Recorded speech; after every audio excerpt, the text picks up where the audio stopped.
উড়িষ্যার কেওনঝাড় যেন জলপ্রপাতের দেশ। পাহাড়, জঙ্গল আর জলপ্রপাত নিয়ে এই স্থানের সৌন্দর্য অপরিসীম। তার সাথে আছে ঐতিহাসিক শিলালিপি, ফ্রেস্কো পেন্টিং, ঐতিহাসিক রাজবাড়ি, ড্যাম, মন্দির আর চলার পথে চোখ জোড়ানো সৌন্দর্য। এই ভিডিওতে আমি আপনাদের জানাবো উড়িষ্যার কেওনঝাড় ভ্রমণের সাইট সিইং, থাকা, খাওয়া সমস্ত তথ্য। তাই ভিডিওটি শেষ অবধি দেখার অনুরোধ রইল। তার সাথে অনুরোধ রইল আমার এই ইউটিউব চ্যানেলটি সাবস্ক্রাইব করার।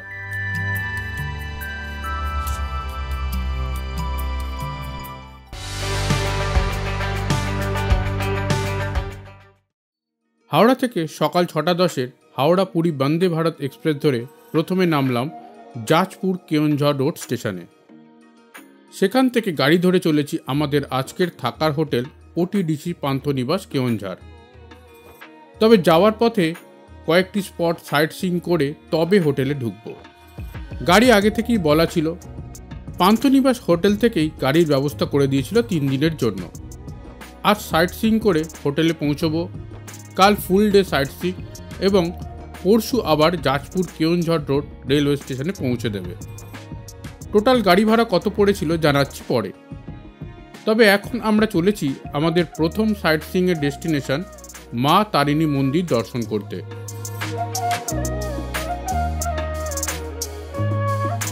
মা তারিণী মন্দির ওড়িশার একটি বিখ্যাত মন্দিরের মধ্যে পড়ে। এখানে ভক্তরা দেবীকে নারকেল অর্পণ করেন। তবে মন্দিরের ভেতরে কিন্তু মোবাইল বা ক্যামেরা নিয়ে প্রবেশ একেবারে নিষিদ্ধ। তবে মন্দিরের বাইরের চত্বরে আপনি ফটো বা ভিডিও তুলতে পারেন। এখানে চোখে পড়ল কিছু লোকাল ফটোগ্রাফার যারা এখানে আসা ভক্তদের ছবি তুলে দিচ্ছেন। চৈত্র পূর্ণিমাতে মহাবিষুবা সংক্রান্তি বা পানা সংক্রান্তিতে এখানে লক্ষ লক্ষ মানুষের ভিড় হয়। তখন 7 দিন ধরে উৎসব চলে। চৈত্র মাসের শেষ 5 দিন ও বৈশাখ মাসের প্রথম 2 দিন। এছাড়া দুর্গাপুজোর সময় এখানে বহু ভক্তের ভিড় হয়। ভুবনেশ্বর থেকে এই মন্দিরের দূরত্ব প্রায় 180 কিলোমিটার। এই মন্দিরটি ঘাটাগাঁওয়ে অবস্থিত বলে অনেকে এই মন্দিরকে মা ঘাটাগাঁও তারিণী মন্দিরও বলেন। ঐতিহাসিক মতে 1480 সালে কেদুঝাড়ের রাজা মা তারিণীকে পুরী থেকে ঘাটাগাঁওয়ে নিয়ে আসেন।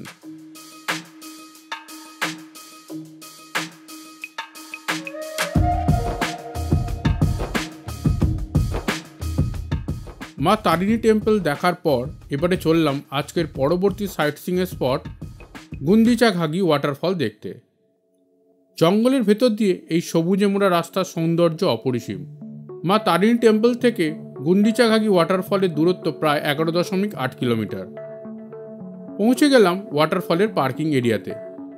এখানে পার্কিংয়ের জন্য দিতে হলো 50 টাকা। আর পার্কিং থেকে এগিয়ে যা দেখলাম সত্যি মন ভরে গেল।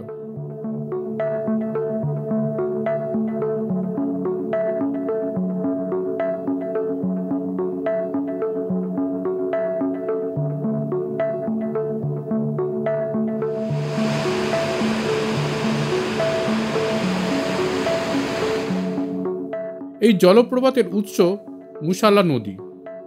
প্রায় 50 ফুট উচ্চতা থেকে এটি নিচে নেমে আসছে। কেওনঝাড় মেন টাউন থেকে দূরত্ব প্রায় 55 কিলোমিটার। এটি একটি পিকনিক স্পটও বটে। 3টিরও বেশি প্রধান জলধারা এখানে দেখতে পাওয়া যায়। জলপ্রপাতটি উপর থেকে দেখার জন্য রয়েছে একটি ওয়াচ টাওয়ার, আর জলপ্রপাতের নিচে অবধি নামার জন্য রয়েছে সিঁড়ি। সেই রাস্তা ধরেই আমরা পৌঁছে গেলাম জলপ্রপাতের একদম সামনে। প্রচণ্ড শব্দে জলরাশি নেমে আসছে পাহাড় থেকে। সত্যি সুন্দর।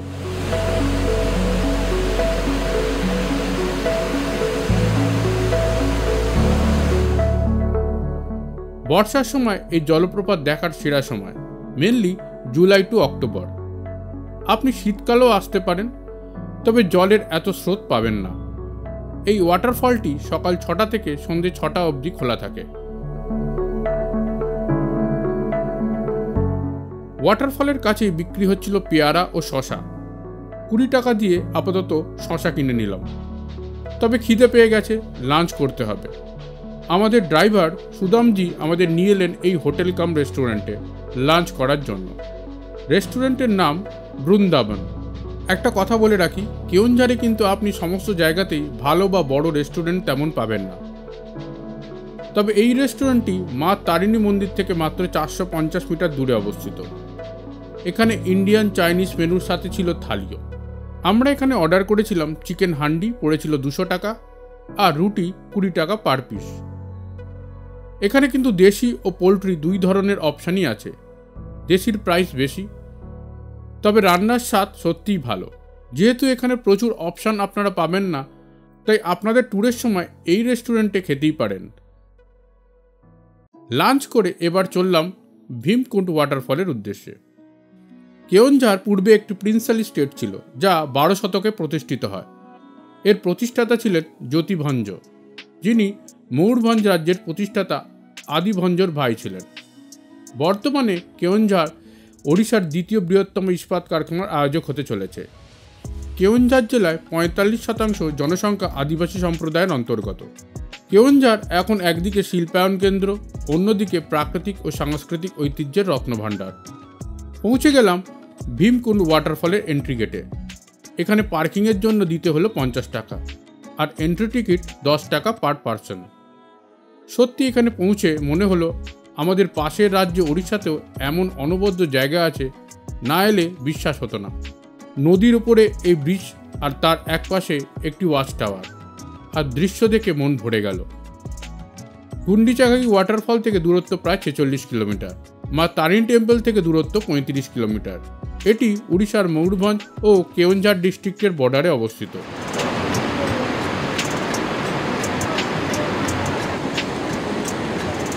এই প্রাকৃতিক পুলটি তৈরি হয়েছে বৈতরণী নদীর জলে।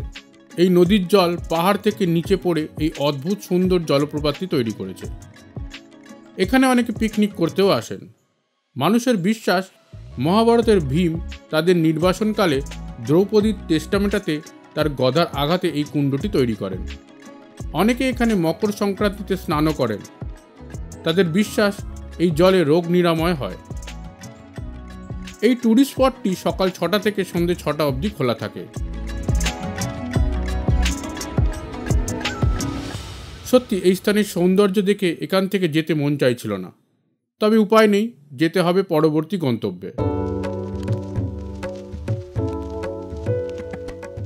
পরবর্তী গন্তব্য হলো সীতাবিঞ্জি, যার দূরত্ব ভীমকুণ্ড থেকে প্রায় 35 কিলোমিটার।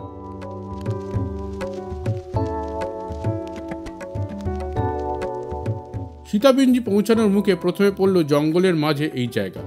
এখানে পাথরে খোদাই করা আছে প্রাচীন নানা শিলালিপি, তবে বেশিরভাগটাই এখন আর তেমনভাবে বোঝা যাচ্ছে না, নষ্ট হয়ে গেছে।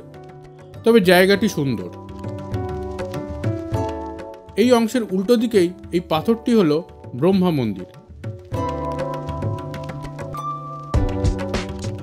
এরপর পৌঁছে গেলাম সীতাবিঞ্জি। এই অদ্ভুত স্ট্রাকচারের পাথর যেন অনেকটা মাশরুম শেপ বা অর্ধখোলা ছাতার মতো। একে বলে রাবণ ছায়া। এই পাথরের ভিতরের দিকেই আছে ফ্রেস্কো পেন্টিং। সিঁড়ি দিয়ে উপরে উঠে আপনাকে দেখতে হবে। রাজকীয় যাত্রার ছবি এখানে আঁকা রয়েছে, যা অনেকটা অজন্তা এলোরার ছবির সাথে তুলনীয়। এখানে সীতা হলেন প্রধান পূজ্য দেবী। মনে করা হয় এখানের ফ্রেস্কো পেন্টিংগুলো গুপ্ত যুগে। এছাড়া এখানে পাওয়া গেছে সংস্কৃত ও প্রাচীন ওড়িয়া লিপির শিলালিপি, গুপ্ত যুগের শিবলিঙ্গ এবং ভঞ্জ রাজবংশের নিদর্শন। স্থানীয় বিশ্বাস অনুযায়ী মা সীতা এখানে নির্বাসিত ছিলেন এবং লব ও কুশের জন্ম সীতাবিঞ্জিতেই হয়েছিল। সীতাবিঞ্জি দেখে আজকের মতো সাইট সিইং শেষ হলো। সূর্যাস্তের সময় গাড়ি থেকে বাইরে দেখে মনে হচ্ছিল জঙ্গল আর সূর্যের লুকোচুরি খেলা চলছে। এক এক জায়গায় মনে হচ্ছিল আমি বোধহয় ওড়িশা নয়, কাশ্মীরের কোনো ভ্যালিতে পৌঁছে গেছি। মনে পড়ে গেল রবি ঠাকুরের লাইন, দেখা হয় নাই চক্ষু মিলিয়া, ঘর হতে শুধু 2 পা ফেলিয়া, একটি ধানের শীষের ওপর একটি শিশির বিন্দু। আমাদের পাশের রাজ্যেতে এত সুন্দর সব জায়গা আছে, না এলে সত্যি জানতে পারতাম না। এরপর পৌঁছে গেলাম ওটিডিসির হোটেল পান্থনিবাস কেওনঝাড়ে, যেখানে থাকবো 2 দিন। এখানে আমি বুক করেছিলাম 2 দিনের জন্য ডিলাক্স রুম। টেরিফ 1300 টাকা plus GST including complimentary breakfast. 2 দিনের জন্য টোটাল পড়েছিল 2912 টাকা। ওটিডিসি পান্থনিবাস কেওনঝাড় নিয়ে আলাদা ভিডিও আমি পোস্ট করেছি, লিঙ্ক আমি ভিডিও ডেসক্রিপশন ও আই বাটনে দিয়ে দিলাম। এছাড়া এখানে আমরা একদিন করেছিলাম ডিনার। ভেজ নুডল পড়েছিল 80 টাকা পার প্লেট। এবং একদিন লাঞ্চ করেছিলাম ভেজ ফ্রাইড রাইস ও চিলি চিকেন, পড়েছিল যথাক্রমে 100 টাকা ও 200 টাকা। স্বাদ মোটের উপরে খারাপ নয়। এছাড়া কমপ্লিমেন্টারি ব্রেকফাস্টে সাধারণত থাকে পুরি, সবজি ও পোহা। তবে আমরা পুরি খাবো না বলাতে ওনাদের রিকোয়েস্ট করে ওনারা অমলেট দিয়েছিলেন। পরের দিন সাইট সিংয়ের প্রথম স্পট ছিল বলদেবজিউ টেম্পল। এটি কেওনঝড় টাউনের মধ্যেই অবস্থিত। রাজা লক্ষ্মীনারায়ণ ভঞ্জ 1671 সালে এই মন্দিরটি তৈরি করেন। বলদেবজিউ টেম্পলের উচ্চতা 135 ফিট। মন্দিরের প্রধান দেবতা জগন্নাথ, বলরাম ও সুভদ্রা। তার সাথে দাদি বামন, মা মঙ্গলা, মা লক্ষ্মী, মা বিমলা, মা সরস্বতী, মহাদেব এবং গণেশের পুজো এখানে করা হয়। তবে মন্দিরের ভেতরে ফটো বা ভিডিও তোলা নিষিদ্ধ। রথযাত্রা এখানে প্রধান উৎসব। সকাল 6টা থেকে রাত্রি 9টা অবধি এটি দর্শনার্থীদের জন্য খোলা থাকে। এরপর পৌঁছে গেলাম রাজবাটি বা রাজবাড়ি, কেন্দুঝাড়। রাজবাটির প্রতিষ্ঠাতা ছিলেন জ্যোতি সিংহ, যিনি ছিলেন ময়ূরভঞ্জ রাজ্যের প্রতিষ্ঠাতা আদি সিংহের ভাই। এই রাজবংশের বর্তমান প্রধান হলেন রাজা ধনঞ্জয় নারায়ণ ভঞ্জাদেব, যিনি 49তম রাজা। রাজারা একসময় 2949 জন পদাতিক সৈন্য এবং 32টি কামান পরিচালনা করতেন। তবে বর্তমানে এই রাজবাড়ির ভগ্নদশা। কেন্দুঝড় রাজবাড়ির সামনে পুকুরের মাঝখানে অবস্থিত মন্দিরটি সত্যি এক অপূর্ব স্থাপত্যের নিদর্শন এবং স্থানীয়ভাবে অত্যন্ত পবিত্র স্থান হিসেবে গণ্য করা হয়। মন্দিরটি উৎসর্গ করা হয়েছে ভগবান বলরামকে। এর স্থাপত্যে দেখা যায় কলিঙ্গ শৈলীর প্রভাব, যা ওড়িশার ঐতিহ্যের মন্দিরের নির্মাণ শৈলী। এরপর চললাম পরবর্তী ডেস্টিনেশন কাইজোরা ওয়াটারফলের উদ্দেশ্যে। গাড়ি থেকে আশেপাশের রাস্তার সৌন্দর্যে মন ভরে যাচ্ছিল। কেওনঝড় টাউন থেকে কাইজোরা ওয়াটারফলের দূরত্ব প্রায় 51 কিলোমিটার। হাওড়া পুরী বন্দে ভারত ছাড়াও জাজপুর কেওনঝড় রোড স্টেশনে যাওয়ার আরও কিছু ভালো ট্রেন হলো 1270 Falaknuma express, 12821 Dhauli express, 12839 Chennai mail প্রভৃতি। ওটিডিসি পান্থনিবাস ছাড়াও কেওনঝড় মেন টাউনে আরও কিছু হোটেলের অপশান আপনারা পেয়ে যাবেন, যেমন hotel Srikshetra international, hotel SRI প্রভৃতি। পৌঁছে গেলাম সুউচ্চ জলপ্রপাতের সামনে। দূর থেকে জঙ্গলের মাঝে এই জলপ্রপাতকে অপূর্ব লাগছিল।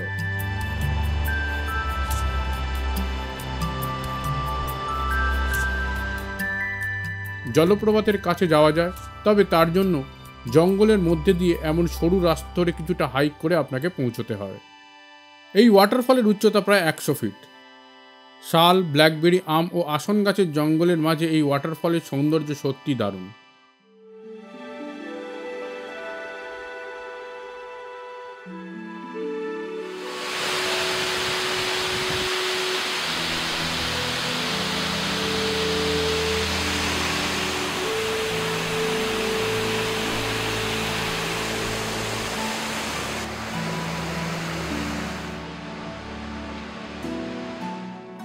এরপর চললাম খণ্ডধর ওয়াটারফলের দিকে। কাইজোরা ওয়াটারফল থেকে খণ্ডধর ওয়াটারফলের দূরত্ব প্রায় 16 কিলোমিটার। রাস্তার মাঝে অনেক দূর থেকে এই জলপ্রপাতের উপরের অংশটি দেখা যাচ্ছিল। পৌঁছে গেলাম খণ্ডধর জলপ্রপাত যাওয়ার পার্কিং এরিয়াতে। এখানে পার্কিং ফি 50 টাকা ও এন্ট্রি টিকিট 10 টাকা পার পার্সন। পার্কিং এরিয়া থেকে কিছুটা পথ হেঁটে ও তারপর সিঁড়ি ভেঙে পৌঁছতে হয় ওয়াটারফলের সামনে। যাওয়ার পথে জায়গায় জায়গায় রয়েছে বসার ব্যবস্থাও। দূর থেকে দেখেই চোখ জুড়িয়ে যাচ্ছিল। প্রায় 500 ফিট উচ্চতা থেকে নেমে আসছে এই ওয়াটারফল, আর তারপরে জলধারা ছিটকে পড়ছে চারিদিকে।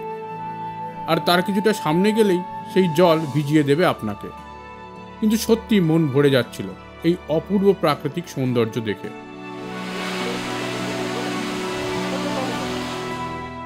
এই প্রাকৃতিক সৌন্দর্যের সামনে দাঁড়িয়ে আর কিছুই বলতে মন চাইছিল না, শুধু চোখ ভরে দেখে যেতে ইচ্ছা করছিল, আর তার সাথে মন নেচে উঠছিল আনন্দে।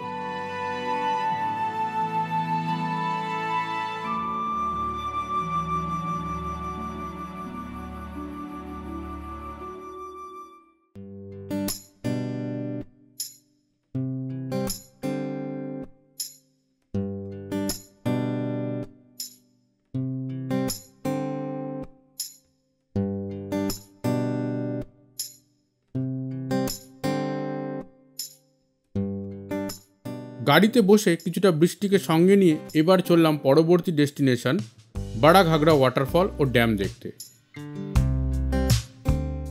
প্রথমেই পৌঁছে গেলাম বাড়াঘাগরা ড্যামের পার্কিং এরিয়াতে। বেশ বড় পার্কিং এরিয়া, অনেকে এখানে পিকনিক করতেও এসেছেন। এখানে বেশিরভাগ স্পটেই পিকনিক করা যায়। কেওনঝাড় টাউন থেকে 9 কিলোমিটার দূরে মাচাকান্দানা নদীর উপরে এটি অবস্থিত। চারিদিকে পাহাড় আর জঙ্গলে ঘেরা এই ড্যামের অবস্থান খুবই সুন্দর।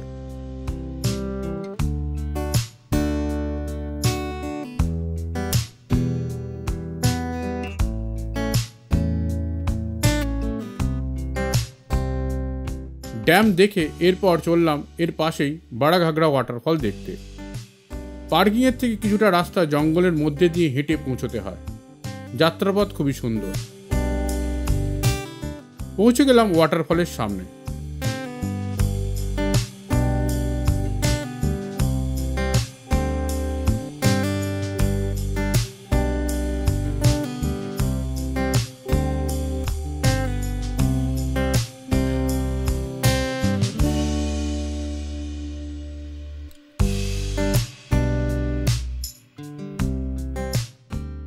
তবে এই প্রাকৃতিক সৌন্দর্যের মাঝে মানুষের এই নোংরামো আর কেয়ারলেসনেসের ছবি দেখে সত্যি রাগ এবং বিরক্তি লাগছিল। বেশ কিছুটা সময় এখানে কাটিয়ে চললাম আজকের শেষ সাইটসিং পয়েন্ট সানাঘাগরা ওয়াটারফল দেখতে। পৌঁছে গেলাম সানাঘাগরা ওয়াটারফলের এন্ট্রি কাউন্টার ও পার্কিং এরিয়াতে। এখানে এন্ট্রি ফি 20 টাকা পার পার্সন ও পার্কিংয়ের জন্য দিতে হলো 50 টাকা। সানাঘাগরা ওয়াটারফল যাওয়ার রাস্তায় আছে সুসজ্জিত পার্ক, লেক, যেখানে করা যায় বোটিং। লেকের মাঝে রয়েছে একটি শিবের মূর্তি। ছোটদের মনোরঞ্জনের জন্য রয়েছে নানা জীবজন্তুর মূর্তি। বাড়াঘাগরা ওয়াটারফল থেকে সানাঘাগরার দূরত্ব মাত্র 5 কিলোমিটার। এই দুটি ওয়াটারফলই কেওনঝাড়ের মেন টাউনে অবস্থিত। সানা মানে ছোট আর ঘাগরা মানে ওয়াটারফল। বাড়াঘাগরা ও সানাঘাগরা ওয়াটারফলে হোটেল পান্থনিবাসের খুব কাছে। আমরা সেই দিন বাকি জায়গাগুলি ঘুরে হোটেলে এসে লাঞ্চ করে তারপর এই দুটি ওয়াটারফল দেখতে বেরিয়েছিলাম। পৌঁছে গেলাম ওয়াটারফলের সামনে। দিনের শেষে একটু সুন্দর সময় এই ওয়াটারফলের সামনে বসে কাটানো গেল।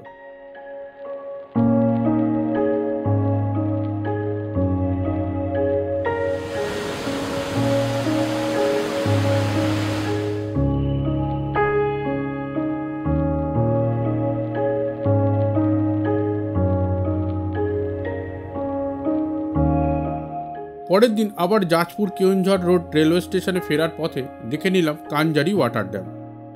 ওটিডিসি পান্থনিবাস কেওনঝাড় থেকে যার দূরত্ব 34 কিলোমিটার, আর ওটিডিসি পান্থনিবাস কেওনঝাড় থেকে জাজপুর রেলওয়ে স্টেশনের দূরত্ব প্রায় 116 কিলোমিটার। এই ড্যামটির দৈর্ঘ্য 1245 মিটার। ড্যামের পরিবেশ সুন্দর ও নিরিবিলি। এই ড্যামে টোটাল 7টি গেট রয়েছে।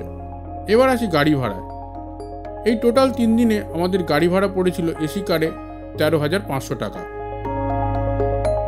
তবে সত্যি ঘোরার শেষে এই কথা বলতেই হবে, ওড়িশার কেওনঝাড়ের সৌন্দর্য আমাকে মুগ্ধ করেছে। এক একটি জলপ্রপাতের বৈশিষ্ট্য ও সৌন্দর্য এক রকমের, সত্যি মন ভরে গিয়েছে। তবে এবার ভিডিও এখানেই শেষ করলাম। আপনাদের কোনো প্রশ্ন থাকলে কমেন্ট বক্সে লিখে জানান, আর ভিডিওটি ভালো লাগলে লাইক ও সাবস্ক্রাইব করতে ভুলবেন না। ধন্যবাদ।